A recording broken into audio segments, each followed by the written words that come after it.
Welcome into another edition of Spits and Suds. So glad to have you with us. It's so great, especially with the Stars winning streak, up 3-1 against the Colorado Avalanche, heading back to Dallas tomorrow night. So really exciting, and we wanted to give you a preview of that. But first, a little recap of last night's game. You heard Sean and I after the game, and we wanted to bring in from the Locked On Stars podcast, a great podcast, Joey the Jet Erickson, formerly of 105.3 The Fan. So great to have a former teammate on, and Joey and I used to talk some hockey, and it's so great to see he's got his own podcast right now. My man, what's going on, Jet? Oh, nothing much at all. It's a shame we haven't done something together this season. Yeah. So no better time to do it right now, and I'm sure we'll collab some more as the postseason rolls along. But man, just so pumped to watch what the Dallas Stars are putting on display here over the past week or so. It's something special, and to have a 3-1 series lead on this Colorado team is nothing short of amazing. I think we have to give them credit, but job is not finished, as you well know. Yeah, as a matter of fact, Joey, every time you're on with the Fan, and you've been on a lot lately, and appreciate you, I always tell the host, I'm like, am I not good enough? Joey's better than me, huh? Because that must be the reason, right? No, it can't be. It can't be. I love it. They just have to go outside the walls sometimes. I love the diversity, and I really appreciate the time you're spending with the Fan guys. It's awesome, and it's great that we're all talking hockey, and that's why I wanted to have you on today, because Locked On Stars, you do such a great job with that podcast. I wanted the Spits and Suds listeners to hear you today, and to hopefully follow that as well, because the more we can grow hockey together, and then maybe you'll ask one Gavin Spittle to show up on your podcast, although probably Sean Shapiro is your better value. But if Sean Shapiro or Luds or David Castillo or Robert Tiffin can't do it, then my man, I'm here for you. Well, I appreciate it. Hey, man, I will take anybody I can get. I need to start rolling in the guests, because Stars hockey deserves a lot of coverage, and it deserves more coverage. So I know that's just one thing that's great about what we're doing, is that we can provide pretty much daily coverage of the Dallas Stars, and what we can give to the Stars fans is great. So happy to be a part of that sort of club here together. We are competition, I guess, in the eyes of everything, but no, I think it's just great to just talk Stars hockey, because Stars fans crave it, and sometimes there's not enough out there. Yeah, you're absolutely right. So Sean McFarland, the Dallas Morning News, is pinch hitting from our friend Leah Simakopoulos today at the press conference. Pete DeBoer doesn't have any considerable injury updates, he said, but said that Chris Tanev looked good today when he saw him. Rope hence will undergo testing, so we'll keep monitoring that. Joey, I think Chris Tanev looks good every day. I would tell him that every day. I would fly in his family and say, you're already moved here. I mean, what this guy has meant to this organization, it's really interesting. I was mentioning this to Sean the other day. It reminds me of Matt Zuccarello. Remember when Zuccarello came in late in the season, and you're like, I feel like this guy's been here all year. That's how I'm feeling with Tanev, and how he's just changed the makeup of the six defensemen.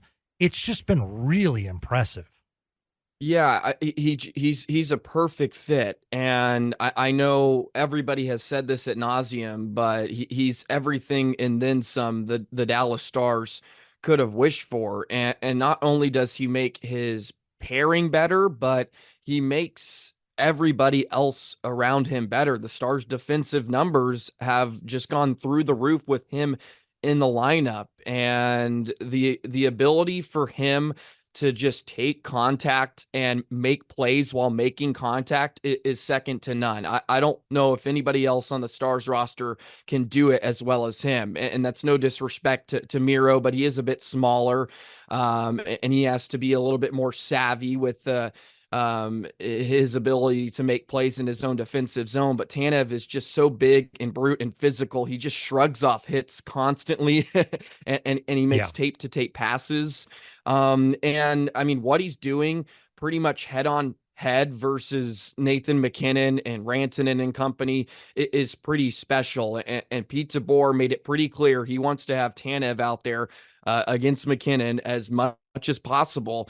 And for the most part, he has shut them down after game one.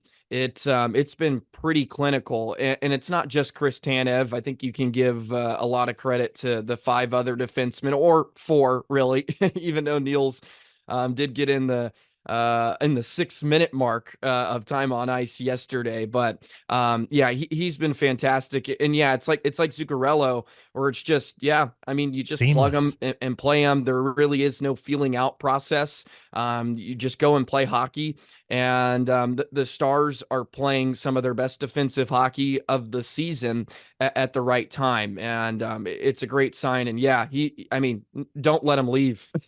Yeah. Hold on to him forever. No, you're absolutely right. Luds was on 105.3 The Fan today with the Sean and RJ show, and one of the things that he was talking about was the vintage Tyler Seguin we've been seeing. 7 points in 11 playoff games, just looking sharp. You know, the biggest aspects that I love seeing about Tyler Seguin, looks like he's got his burst back a little bit, which is really, really nice, because Tyler Seguin was always known for that speed. He's never going to be the fastest anymore. But to go through what he went through and the rehab that he had to go through, and then meeting Duchesne, and obviously they're off the ice friends, and that chemistry was just there, paired with Mason Marchment. It's amazing, these stories that we look at prior to this year, in that Seguin going through that big time rehab, Joey. And then we were talking about how much of a bad contract Mason Marchment was going to be, and how we were stuck with this guy. And last night he was just all kinds of havoc around the net and really getting chippy. And it's just, that line has just created massive issues during the regular season and, you know, in the playoffs as well. It's funny too, because I feel like at different moments throughout the season, I've said, well, he's the driver of that line. But it seems like when one of them went down, whether it was Duchesne, Marchment, or Seguin, for some time throughout the regular season, that line was just, it was never the same. They almost all need each other to perform at their best, because when Seguin missed about a month with his injury throughout the regular season, you could just tell Pete DeBoer was having trouble finding someone to play with Duchesne and Marchment. It was never the same. And then Seguin comes back, and then they just hit the ground rolling once again. And Tyler's been so good. I mean, the way he's had to basically adapt and change his game from when he was in his mid-20s with the injuries he's dealt with. He's become a full 200-foot player. And unfortunately, he had to deal with a bit of an injury throughout this regular season, or he probably would have had 30 goals. I mean, he scored 25, 22 of those came at even strength. His 5-on-5 play was fantastic. And you have to give a huge credit to Matt Duchesne, who is more of the driver of that line. He's more revolved around puck possession. He can handle, and he can stick handle, and of course find some time and space, which allows Tyler to do, I think, what he does best at this time in his career, and that's get to the net and score some of those greasier tap-in goals. And then Marchment is just the perfect pairing for those two guys, because he wants to play physical. He wants to hammer guys. And, you know, Seguin and Duchesne say it all the time. He's the best F1 in the league. He just goes in and he takes the puck, and then he allows Seguin and Duchesne to do what they do best, and that's be creative and create offense. But having Seguin come to life here a bit in the postseason, it just opens up so many more options for Dallas, because they have to worry about the Wyatt Johnstons of the world, who are always going to have their looks, and they have to worry about the Robertsons. And it's like, you go to your third line and you're talking about some serious players. We're talking about some serious guys in Duchesne and Seguin. And like, who do you choose to try to shut down? It really is pick your poison. And as the series goes along, specifically against Colorado, Dallas just looks deeper. And I mean, after game 4, they just look like the better team flat out. Yeah, it's pretty amazing. The stat that sticks out is the fact that Colorado has never had the lead in this series. Yeah. That is amazing to me. because I there were don't times. understand it Yeah, I don't because either. I There keep were saying it too. Like, well, inevitably they're going to trail. right. It hasn't happened yet. But there were times in this series where Colorado was controlling the play and coming Mhm. specifically, periods 2 and 3 in game one.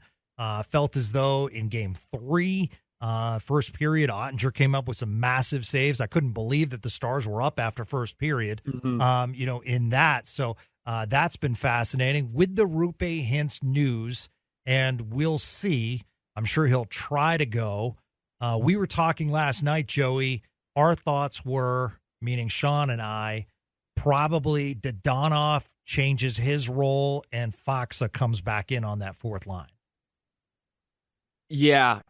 I would concur with both of you. I think it's a great time to get Foxa in because Colorado probably wants to muck it up a Yep. bit more. They want to be a bit more physical. I mean, we saw it at the end of game four. They were just trying to hammer guys just to add some lasting effects as this series wears along. And I don't know if this was necessary the best series for Foxa in the first couple of games with the way it was kind of helter skelter and really fast paced, but Dallas has really slowed things down. And I think Pete DeBoer really went to, hey, to the mindset and approach starting in game three. We are going to stay in our defensive structure. We're going to stay in defensive posture, and we are going to force Colorado to have to go through 5 green or white sweaters, whatever it is on that night to get to Jake Ottinger. And I think that could be a type of style that Radek Foxa can thrive in. And Dodono's been so great. I hate that I haven't been able to show him enough love because of what Wyatt Johnston has been doing. Yeah. But I mean, just jumping kind of right into things after basically not playing for 2 months, he has just added another level, and you forget how fast he is. he Yeah. he just gets shot out of a cannon a few times, and he basically scores the dagger goal here the other night. So great to see Dodonov just contributing and having an impact. So we'll see what Pete DeBoer does with the trios. I'm really interested. Maybe we see Stankov and Johnston and Robertson. Yeah. maybe the 3 kids go together. I mean, if Rope's unable to go, maybe that's a line combination DeBoer will go to. But look, I trust him. He's pushed the right buttons throughout the postseason already. So whatever he rolls with, I'll be more than happy with. Yeah. Yeah. You know what's interesting is everyone's saying, and happy birthday to Wyatt Johnston, Yes. have his first beer. I think they forget that he's Canadian. A little bit of a different That's true. drinking age. He's had a few years under his belt. Yeah, I don't yeah. think it's No, as big a priority. You can get a Frosty. Yeah, that's right. Absolutely. I guess get an American Frosty here and hopefully celebrate with his teammates after tomorrow night. Man, if I'm Colorado, my strategy, I need to simplify this thing. I mean, listen, they got to put more pucks on the net. I mean, the first half of that game specifically, I was a little worried, not because of Jake Ottinger, but because of that long-standing conversation we have where goalies like to be peppered because it really gets them into the game. And Jake Ottinger made some big saves when he really wasn't being tested. Yeah, I mean, they were outshot 22-4 Amazing. at some point, and that's just not going to work. It's not going to get the job done, which is real surprising. And I talked about it yesterday on my Game 4 reaction episode. Colorado did not look like the same team in the first 40 minutes. I think the Val Nichushkin news definitely weighed on them because I think there's a lot of emotions there. There's maybe some that are angry. Of course, they're upset. They're worried about their teammate at the same time. And then to compile on top of that, you get Devon Tays, your second best defenseman. And it just seemed like everything sort of unraveled. And they got better as the game wore along. But Dallas is playing this brand of hockey, and I really mean this as a compliment. They're playing really boring hockey against Colorado. A lot of it isn't this, spectacular array of passes and creativeness across the line. In their defensive zone specifically, it is off the window and out. It is high flips. Just get the puck out of the defensive zone and then capitalize when Colorado makes mistakes, then generate some offense. And they've done a great job of generating some sustained offensive zone pressure, which I think is weighing on Colorado. It's breaking them down. And we see the goal that Dodonov got at the end of game 4. That's just off of relentless pressure, tires out Colorado's defense, and then Miro gets a shot through, and then Dodonov is there to bury it home. But in terms of their defensive zone and neutral zone attack, it's really boring stuff. And I really mean that as a compliment, because they don't want to create mistakes, and they don't want to turn over the puck in the middle of the ice, because then you're going to get hurt by a very talented Colorado team. So it's excellent stuff what Dallas is doing. You expect Colorado to give you your best game here on Wednesday, but as you mentioned, they have to force Jake Ottinger to make a lot of saves here if they want to extend this series. They need to get to the net front. They need to take his eyes away, which is going to be tough with the loss of Nichushkin. And they just looked out of sorts. I don't know how to explain it a whole lot, because they were the best offensive team in the National Hockey League throughout the season. Yeah. And maybe Dallas has just figured them out a bit. Well, but they were certainly out of sorts in game 4. So they'll have to lean on McKinnon, who will probably play 40 minutes. And obviously Nichushkin being the leading goal scorer is massive as far as him out of the lineup. But I think that kind of overshadowed the loss of Devin Taves and how much he means to this Colorado team. The focus is on Cale Makar, but there's a reason Cale Makar can fly around the ice, and that's Devin Taves, and he's a terrific defenseman, and it'll be interesting to see if he comes back tomorrow night. I'm guessing he will, and that's a big break for Colorado. They need him back because as much as I want to see Frisco's Caleb Jones play well, he took some penalties last night, and that's a tough position to be in, where you're not getting any playing time and you're just thrown into a massive game and say, go.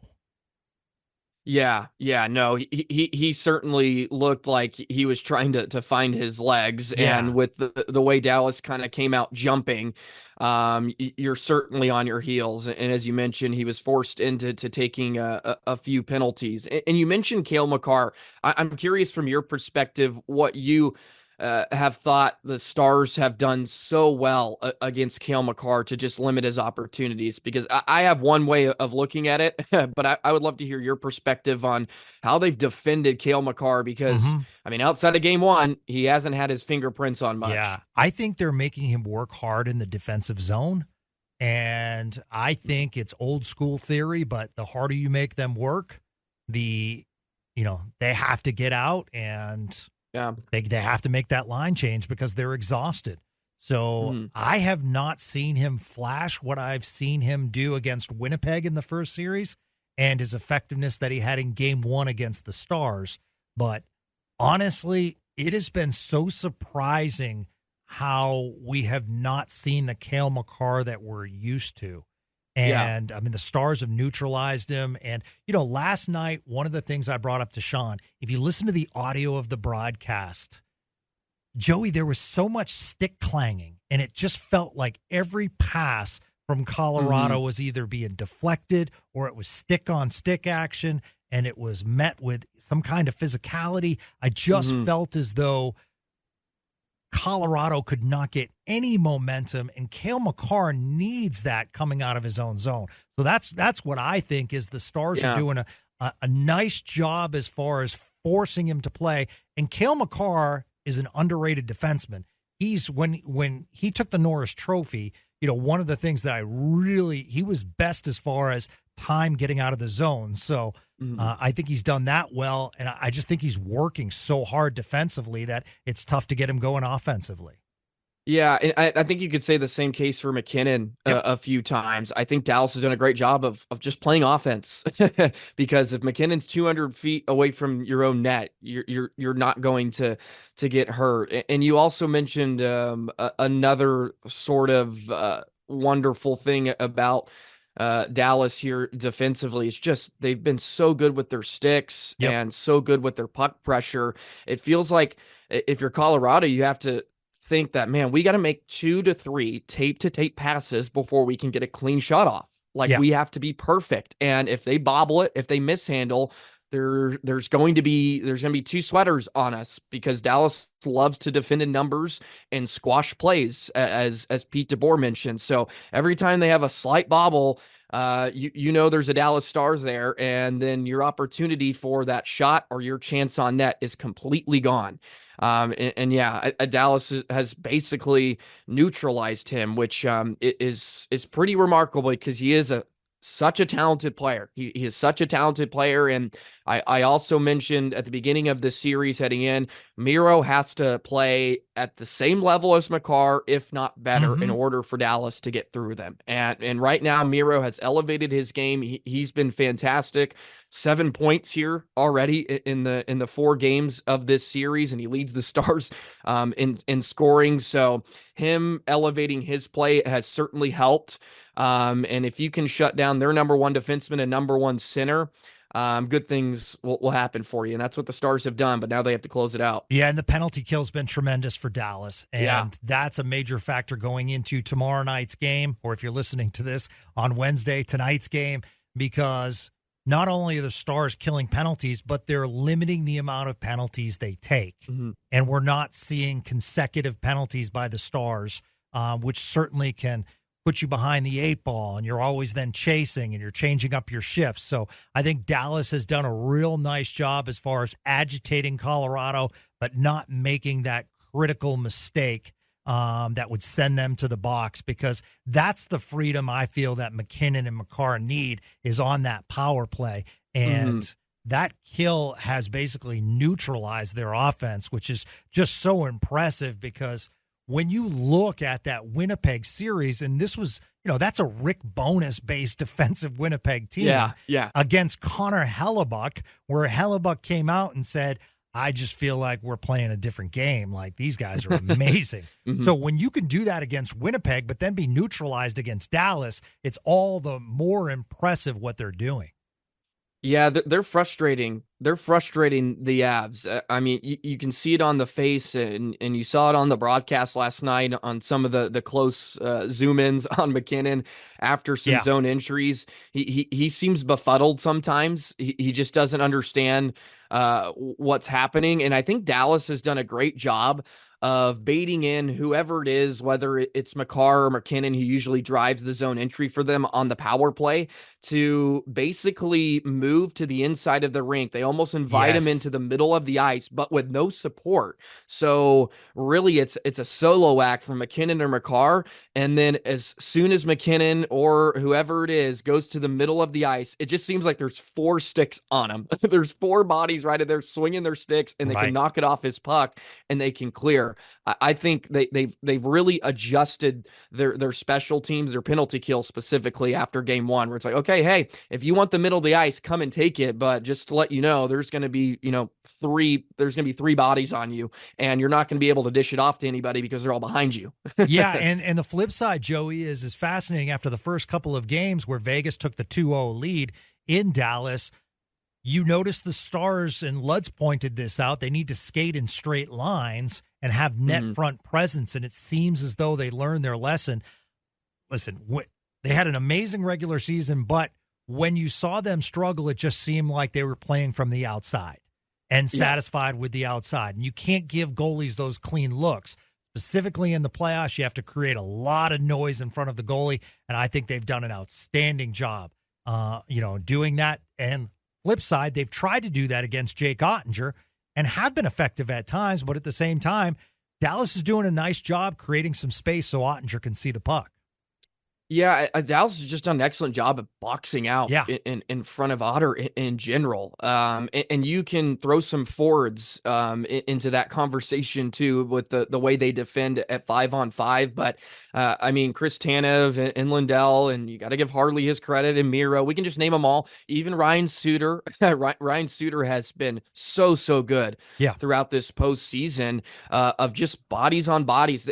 I think they've done a fantastic job of just not allowing second chance opportunities. Even when Otter gives up that rebound, it just feels like Colorado hasn't been able to get to that rebound and bang it home because the Stars are so disciplined with getting stick on stick, body on body, where it doesn't allow Colorado to get some of those second chance opportunities and to bury some of those slam dunks. So yeah, it's really, really remarkable stuff what they've done to a very, very good Colorado power play, as you mentioned and alluded to. They just beat the brakes off of Winnipeg for the most part. Yeah. And I think Dallas on the other side of special teams, their power play, they're just creating havoc in front of Georgiev, and something that I love to see, and I think is a positive sign, and kind of is an indicator that Dallas is kind of rolling on the man advantage. Is there's just a lot of movement. Robo and Miro seem to be interchangeable,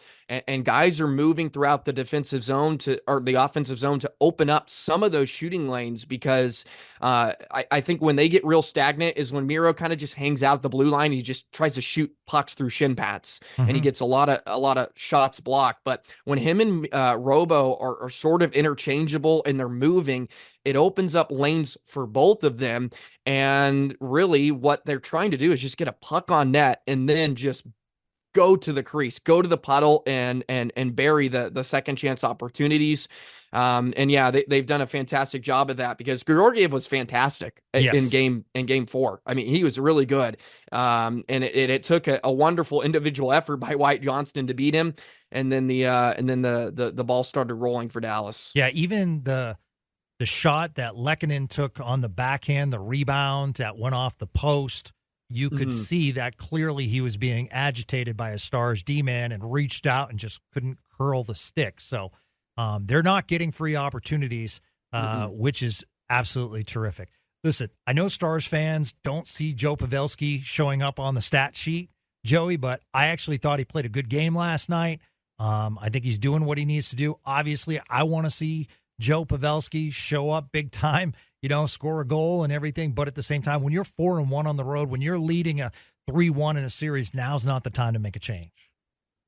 Yeah, absolutely not. And look, Pav impacts the game in a lot of ways, not just on the score sheet. And I'm right there with you. I want him to have 5 goals at this point, and I want him to be a major factor. But the nice thing is they have the Wyatt Johnstons of the world to sort of make up for that. And they have enough scoring up and down this lineup where they can just let Pav be Pav. He's great on the dots. He wins a lot of draws.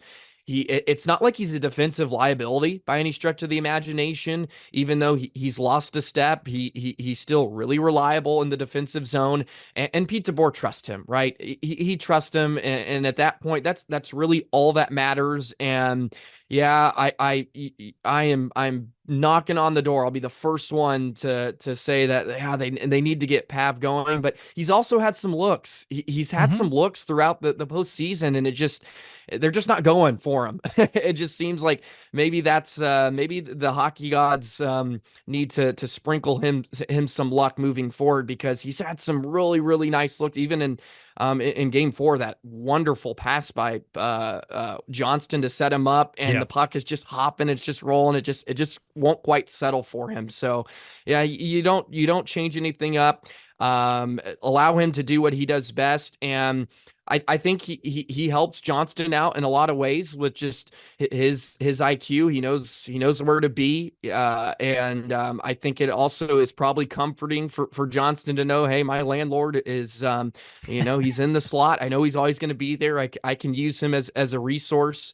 And you never take that amount of pedigree out of a lineup. He has way too much postseason success, and he has way too much postseason experience to take him out at this point. As you mentioned, the Stars are rolling, man. Why fix something that's not broke? Not to mention the room presence.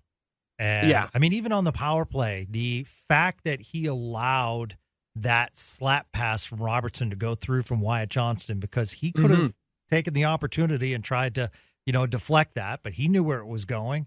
And it was a terrific pack from Robertson. But there's just the little things, like on that power play, the puck movement and everyone touching the puck. That's what you want to see. So they're doing so many little things right.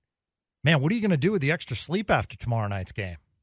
Oh my gosh. I may get up at 6 o'clock in the morning and go for a run. I feel How like, about that? I feel like I'm taking start. middle of the day naps all the time. It has been terrible for my sleep schedule. Yeah, it's been a rough one. Interesting. I looked at PNC Arena in Raleigh. I don't know why they added an extra day off for Rangers Carolina, but they did, and that allowed the Stars to be the featured game tomorrow night. So hopefully they'll close it out. And I'm not even going to ask Vancouver Edmonton questions because that would be a jinx, sir. So I am just going. Yeah, that series is going to be very, very interesting too. And how about the end of the game antics between both of those clubs, man? Yeah. That could be a grueling series for both sides. Oh, absolutely. I mean, we have a suspension. We have, yeah. It's going to be a real good one. And if Florida ends up playing the Rangers, and we say that, and if the Stars need any motivation, just look at Carolina, New York, and the Rangers up 3-0, and now heading back to Carolina with the chance for the Hurricanes to tie this thing at 3. We all knew the Hurricanes were good, and they kind of got some rough luck, an overtime loss, and those things happen. But man, that's a great series. Yeah, and you don't want the pressure of going back to the away barn in Game 6. That's what New York wanted to try to relinquish. But now the pressure's kind of on them, right? Where Carolina's feeling, hey, we got nothing to lose. We were down 3-1 in this series. No one expected us to win. Yeah. And Dallas is in the same boat. And I think it'll be really important too. I try not to put too much emphasis on it, but I think it really is massive if Dallas can beat Colorado in 5 games. It gives them a lot of rest, or at least extra rest, more than we thought going into what could be a Western Conference final. It allows guys to maybe get healthier.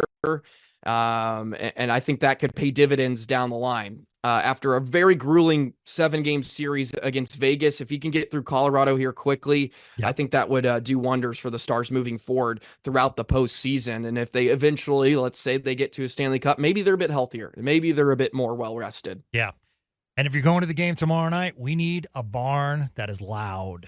Yes. Because last night in Colorado, Sean and I pointed out, that was pretty quiet. I don't know if it was because of the Taves Nichushkin news, but they didn't really have reason to cheer from the outset. One of the things the Stars have done is the silencing of the crowd so quick. Remember the McNabb hit in the Vegas series on Stankoven, and then Jamie Benn comes over and lays out McNabb, and then last night a big hit on Stankoven, and before that shifts over, Robertson with a nice hit to kind of silence the crowd there. So the Stars have responded, when teams get some kind of momentum. It's I think it's been one of the major factors in this playoffs has been the response.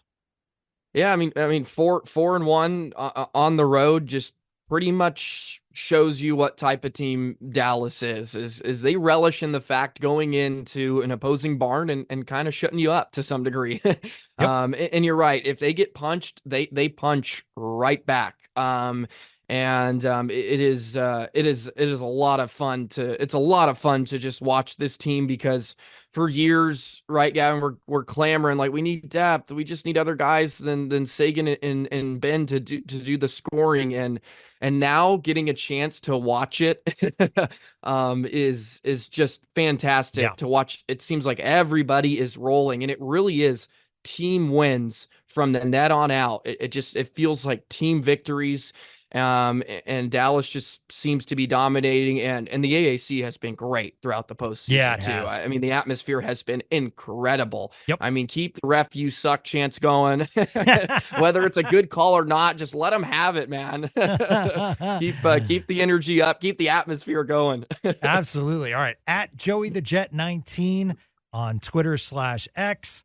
It's Locked On Stars. So check out that Stars podcast wherever you're podcasts are found. You are a beast, my friend, and keep up the great work. Well, thank you so much for having me on. I always appreciate it, and look forward to hopping on with you a bit more here throughout the postseason and the off season. I mean, plenty of stuff to talk about. Extra so appreciate frosties, it as always. Extra frosties tomorrow night with a victory. Yes. All right, he's a beast. Check him out. Once again, it's the Locked On Stars podcast. You've been listening to a Stars Avs Game 5 preview, and we also recapped the Game 4 between the teams. Stars up 3-1, and I want to thank you guys for listening and supporting Spits and Suds right here on 105.3 The Fan. We'll talk to you soon.